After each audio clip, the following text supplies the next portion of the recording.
I should be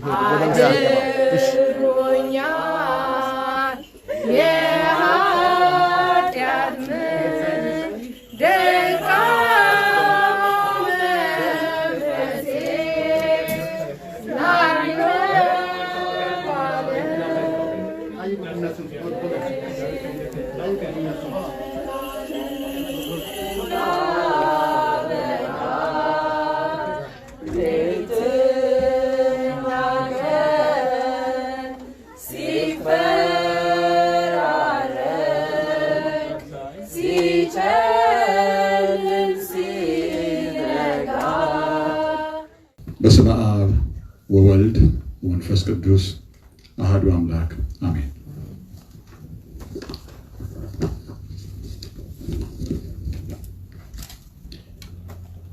ከሞት ጥላ መካከል እንኳን ብሄድ አንተ ከኔ ጋር ነህና ክፉን አልፈራም።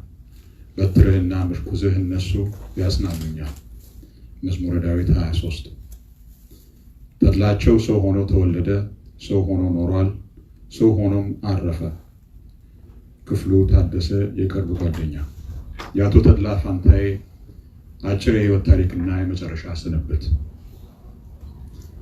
አቶ ተድላ ፋንታዬ ከእናታቸው ከወይዘሮ ዘርፍነሽ ወልደየስና ከአባታቸው ከመምሬ ፋንታዬ ወልደ ሚካኤል በቀድሞው የአርሲ ጠቅላይ ግዛት በጭላሎ አውራጃ ልዩ ስሙ ከታርገነት ጎልጃ በሚባል ስፍራ እንደ ኢትዮጵያውያን አቆጣጠር የካቲት 12 ቀን 1936 ዓ.ም እንደ አውሮፓውያን አቆጣጠር ፌብሩዋሪ 1944 ተወለዱ።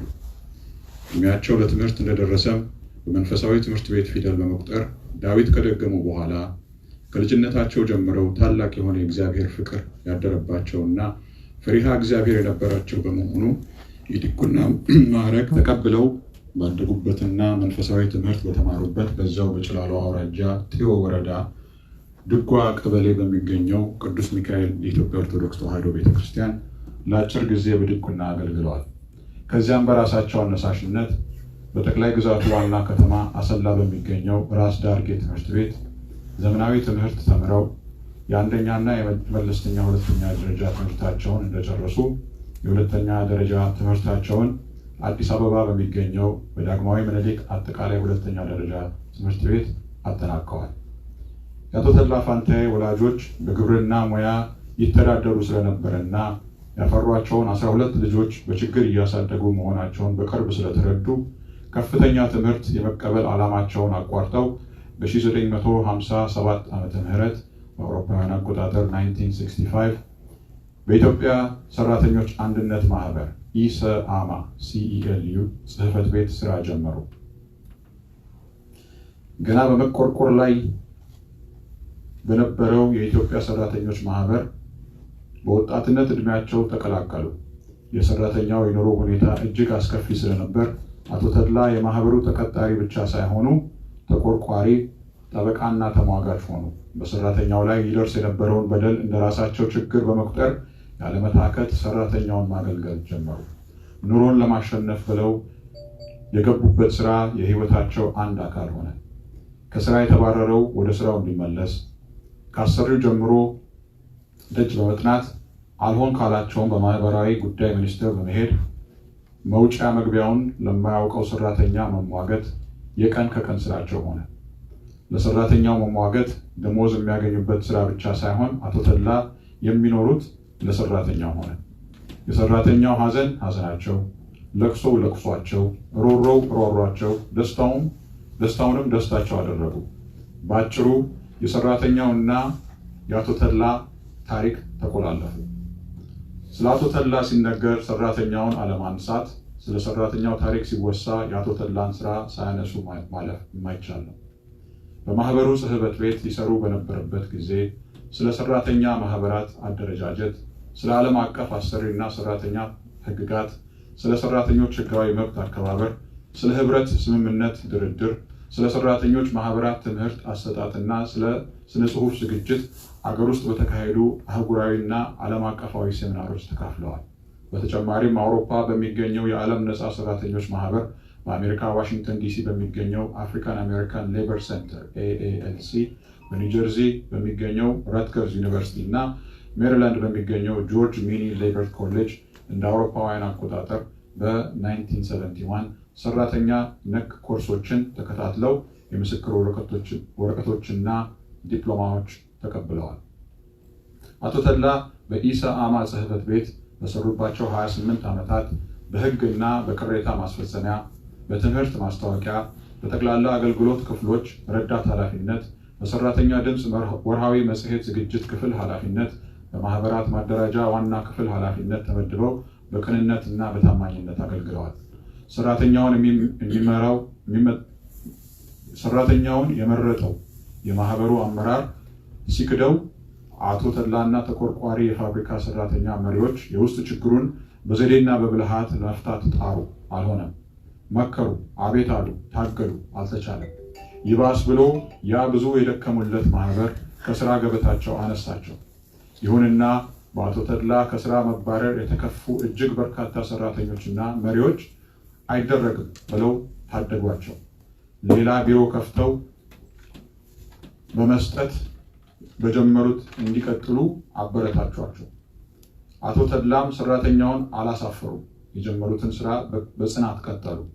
የንጉሠ ነገሥቱ መንግስት ከስልጣን ተነስቶ ወታደራዊ መንግስት ስልጣን በተረከበ በአመቱ በ1968 ዓ.ም አቶ ተድላ ፋንታዬና ወደ 600 የሚጠጉ የሰራተኛ መሪዎች ለእስር ተዳረጉ።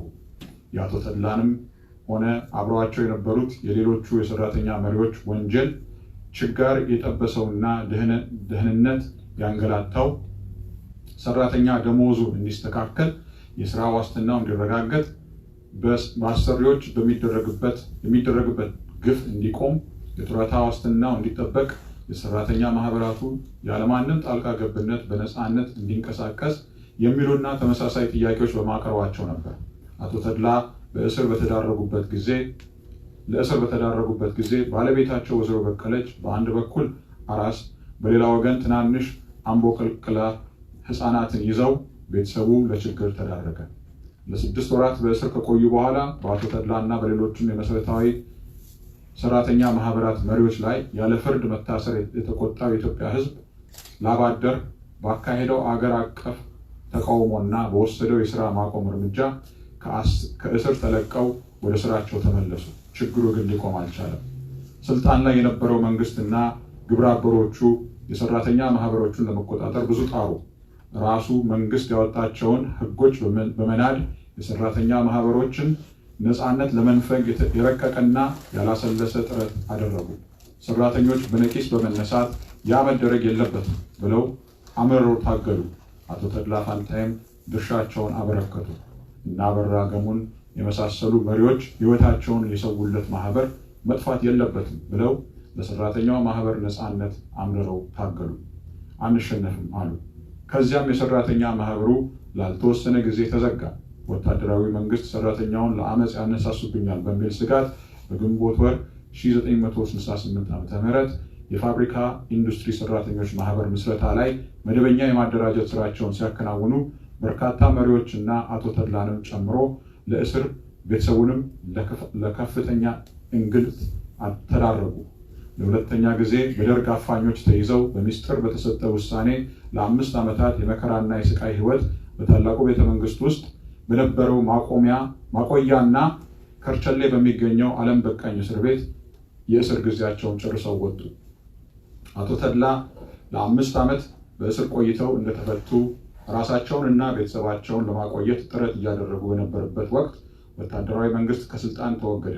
ለ17 ዓመታት ኢትዮጵያን በኃይል ሲገዛ የነበረው ወታደራዊ መንግስት በህዝብ ትግል በመዳከሙ በግንቦት ወር 1983 ዓ.ም ስልጣን የጨበጠው የኢህአደግ አስተዳደርም ብዙ ሳይቆይ ከጠቅላይ ሚኒስትር ለገንዘብ ሚኒስትር በተጻፈ ደብዳቤ በደርግ አስተዳደር ውስጥ ወቅት የተቋቋሙ መንግስታዊና የህዝባዊ ድርጅቶች ንብረትና ገንዘብ ወደ መንግስት ካዝና እንዲዘዋወር መታዘዙን ለኢሰአማ ጽሕፈት ቤት በግልባጭ የደረሰውን ደብዳቤ አቶ ተድላ እንደተመለከቱ የዋና ጽሕፈት ቤቱንና የኢንዱስትሪ ሰራተኛ ማህበራት ጽሕፈት ቤቶቹን ቋሚ ሰራተኞች በማስተባበር ጊዜያዊ ኮሚቴ ካቋቋሙ በኋላ የህዝብ ጥሬ ገንዘብና ንብረት ወደ መንግስት መዛወር አግባብ እንዳልሆነና በተለይም ኢሰአማንና ቅርንጫፍ ጽሕፈት ቤቶችን እንደማይመለከት ጠንከር ያለ ደብዳቤ ለጠቅላይ ሚኒስትሩ ጽሕፈት ቤት በመጻፋቸው በሰራተኛ ማህበራቱ ላይ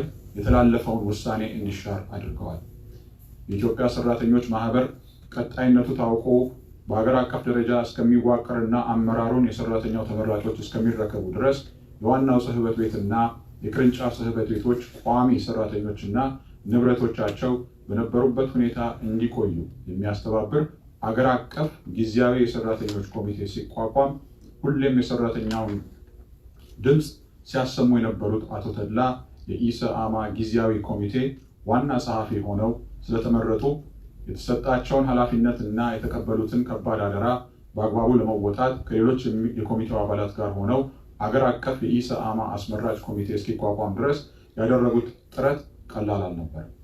በተለይም የሰራተኛ ማህበራት በክልል እንዲዋቀሩ በአገር አቀፉ የሰራተኞች ጉባኤ ላይ የሰራተኛ መሪዎች ነን የሚሉ ጥቅም አደሮች የቀረበውን ሀሳብ በጽኑ ተቃውመው ሰራተኞች በሙያቸው እንዲሰባሰቡ አገር አቀፍ ማህበራቸውን ኢሰአማን እንዲያቋቁሙ በጉባኤው ላይ ያሰሙት ንግግር ተቀባይነት አግኝቶ ተግባራዊ በመሆኑ እስካሁንም በዛው ቀጥሎ ይገኛል። አቶ ተድላ ምንም እንኳን ሰራተኛው ማህበር ለማጠናከር የቻሉት ሁሉ ቢሞከርም ከቀድሞ መንግስት የከፋ አድሏዊ አሰራርና ግፍ በሰራተኛው ይሰነዘር ስለነበር አቶ ተድላ ያንን ግፍ መቋቋም እያቃታቸው ሄዱ። እድሜ ተጨምሮበት ብስጭቱ ሌላ ችግር ወለደ። አቶ ተድላ የደም ግፊት በሽታ ታማሚ ሆኑ። በዚህ መሃል የሚወዳቸውና የሚያፈቅራቸው ሁሉ የባሰ ችግር ሳይገጥማቸው በፊት በዘዴ አድርገው ከሀገር እንዲወጡ መከሩ። ይህ በእንዲህ እንዳለ አፍሪካን አሜሪካን ሌበር ሴንተር AALC የኢሰአማ ጽሕፈት ቤት በላከው የጥሪ ደብዳቤ አንድ ሰው ለኮርስ እንዲላክለት በጠየቀው መሰረት በነበረው የኢሰአማ ጊዜያዊ ኮሚቴ ተመርጠው እንደ አውሮፓውያን አቆጣጠር በጁላይ 1993 ማለትም በ1965 ዓ.ም ወደ አሜሪካ ከመጡ በኋላ የመጡበትን ኮርስ ጨርሰው ወደ ሀገራቸው የመመለስ ፍላጎት የነበራቸው ቢሆንም አሜሪካ ያገኟቸው ወዳጆቻቸውና ኢትዮጵያ የሚገኙ ቤተሰባቸው ባደረጉት ምክርና ግፊት አሜሪካ ጥገኝነት ጠይቀው ያለምንም ውጣ ውረድ ተቀባይነትን አገኙ። አንድ ተድላ በፖለቲካ ስደተኝነት ለማመልከት ይዘጋጁ በነበረበት ወቅት ታሪካቸውን አሰናድተው እንዲያቀርቡ ጠበቃውም ሆነ በሰራተኛው ትግል ውስጥ አብሯቸው ያሳለፈው ጓደኛቸው መከሯቸው። አቶ ተድላም ደብዳቤውን አዘጋጁ። ጠበቃው ደብዳቤውን ከነበበ በኋላ የአሜሪካ መንግስት የሚፈልገው ያንተን ታሪክ እንጂ የሰራተኛውን ታሪክ አይደለምና አስተካክለው እንድትመጣ ሲል መከራቸው። ጓደኛቸውንም እንዲተባበር አሳሰበ። አቶ ተድላ ለሁለተኛ ጊዜ ጠበቃው ጋር ቀረቡ። ከጥቂት ቃላቶች በስተቀር ብዙም ያልተለወጠ ማመልከቻ አስገቡ። ጠበቃው ካነበበው በኋላ ለሁለተኛ ጊዜ አስረዳቸው። አቶ ተድላ ተስማምተው ከቢሮ ወጡ። በዚህ ጊዜ ከጓደኛቸው ጋር ተቀጣጥረው ማመልከቻውን በጋራ አዩ። አልተቀየረም። አቶ ተድላ ራሳቸውን ከሰራተኛው ትግል ነጥለው ማየትና ታሪኩን የራሳቸው ብቻ ማድረግ አልሆነላቸውም። አቶ ተድላ ንጹህና ለእምነታቸው እስከ ወዲያኛው የሚቆሙ መሆናቸውን የሚያውቀው ጓደኛቸው መከራቸው። ማድረግ ያለባቸውንም ለውጦ አሳያቸው። ለሶስተኛ ጊዜ ጠበቃው ጋር ገቡ። ማመልከቻውን አንብቦ ጠበቃው ተበሳጨ። ከማስጠንቀቂያ ጋር የመጨረሻ እድልም ሰጣቸው። እንደምንም እንደሚፈልገው ሰርተው አቀረቡና አመለከቱ። በመጨረሻም የአቶ ተድላን ጉዳይ ለማየት ኢሚግሬሽን ቢሮ ጥሪ ተደረገና ከጓደኛቸው ጋር አብረው ሄዱ። ተራቸው ደርሶ ለጥያቄ ሲቀርቡ ለጠበቃው የጻፉትን ማመልከቻ ትተው የኢትዮጵያ ሰራተኞች ታሪክን ማስረዳት ጀመሩ። በአስተርጓሚነት ጭምር አብሮ የቀረበው ጓደኛቸው የሰራተኛውን ታሪክ ያውቅ ነበርና ለኢሚግሬሽን ኃላፊው እያብራራ አቀረበ። አቶ ተድላ ስለ ስራቸው ጥቂት ጥያቄዎች ብቻ ተጠየቁ። ውይይቱም በኢትዮጵያ ሰራተኞች ላይ ብቻ አተኮረ። ጠያቂው እጅግ በጣም በመመሰጡ ኃላፊነቱን ረሳው። አቶ ተድላም ማመልከቻ አቅራቢ መሆናቸውን ዘንግተው ስለ ሰራተኛው ታሪክ ማብራራታቸውን ቀጠሉ። ኃላፊውም እሺ ቀጥል፣ ከዚያስ ያ ሰውዬ የት ገባ? ታሰረ? እንዴት አመለጠ? ወዘተርፈ በተመስጦ በመከታተሉ ለ3 ሰዓት ያህል ስለ ኢትዮጵያ ሰራተኞች ታሪክ ተወሳለት። አቶ ተድላም ስለ ራሳቸው መናገር ከሚያደርስባቸው ጭንቀት ተገላገሉ። ውይይቱ እንደተቋጨ የኢሚግሬሽን ኃላፊው እዚያው ቢሮው እንዳለ አቶ ተድላ ማለፋቸውን ነገራቸው። አቶ ተድላ ጓደኛቸውንና የኢሚግሬሽን ኃላፊውን ሞቅ ያለ ሰላምታ ተለዋውጠው ተሰነባበቱ። ኑሮ በአሜሪካ ዋሽንግተን ዲሲ ላይ ጀመሩ። አሜሪካ እስኪለመድ ድረስ ያስቸግራል። ነገር ግን አቶ ተድላ የአሜሪካንን ኑሮ በጽናት ተቋቋሙት። ሊቋቋሙት ያልቻሉት ግን የልጆቻቸውንና የቤተሰቦቻቸውን ናፍቆት ነበር።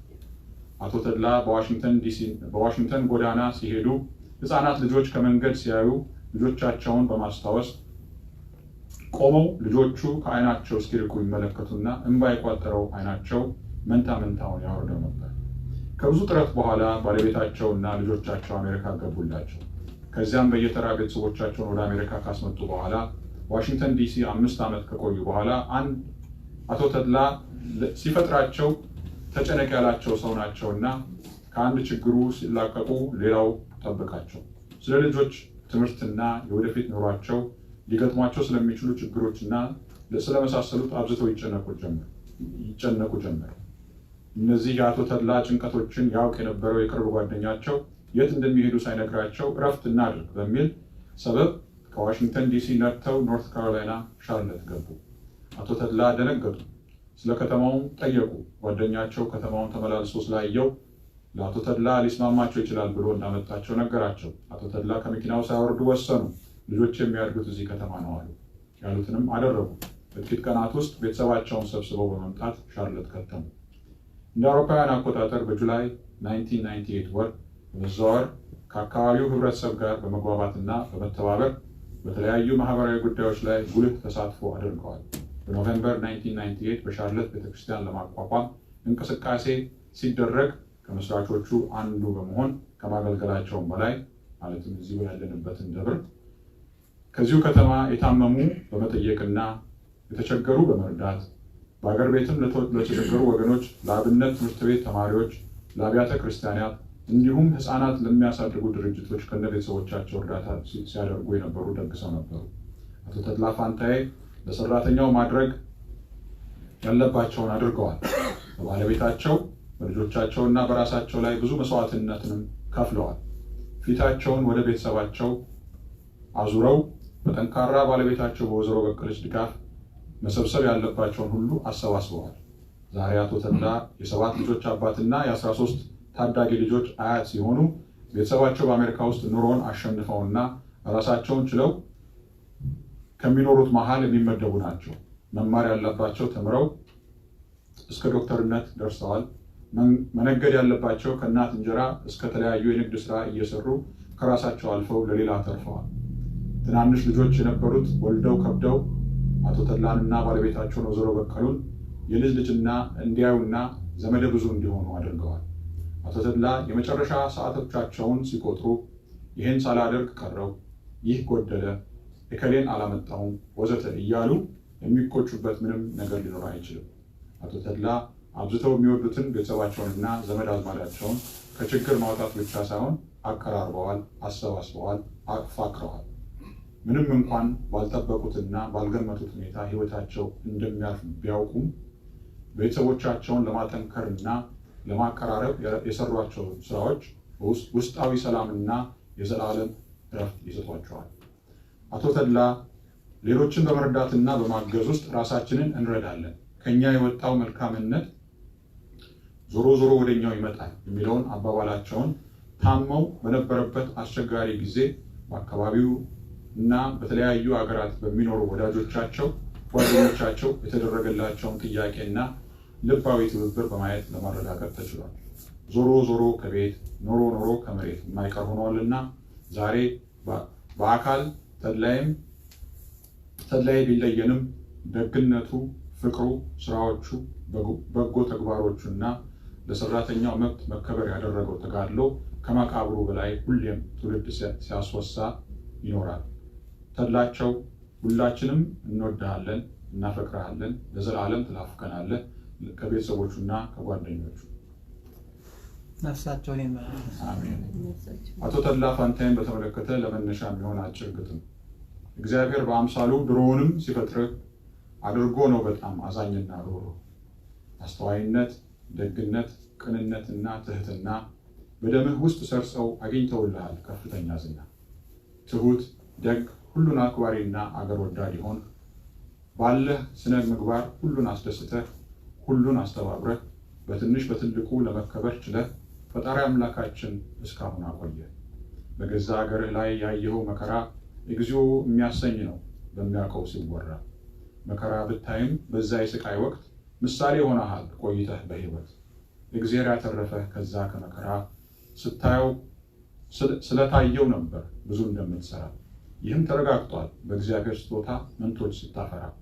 ተላዬ፣ ወንድም ጥላ፣ አጎቴ፣ አያቴ እምንልህ ባለትዳር አባት፣ ወንድም፣ አጎት፣ አያት ለዚህ አብቅቶሃል የወላጅ ምርቃት። ለዘመድ አለሁ ባይ ረዳት መካሪ ፍትህን ፈላጊ ለሰው ተቆርቋሪ ይህን ይቅጠርልህ ታላቁ ፈጣሪ። ዘመድ ብቻ ሳይሆን ህዝብን አገልግለህ ይኸው እስከ ዛሬ ኖረሃል ተወደህ። ወንድም ያንተ ነገር አያልቅም ተነግሮ ሁሉን ያቅልልልህ በሰማዮች ኖሮ። ነፍሳቸውን ይማር።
Ini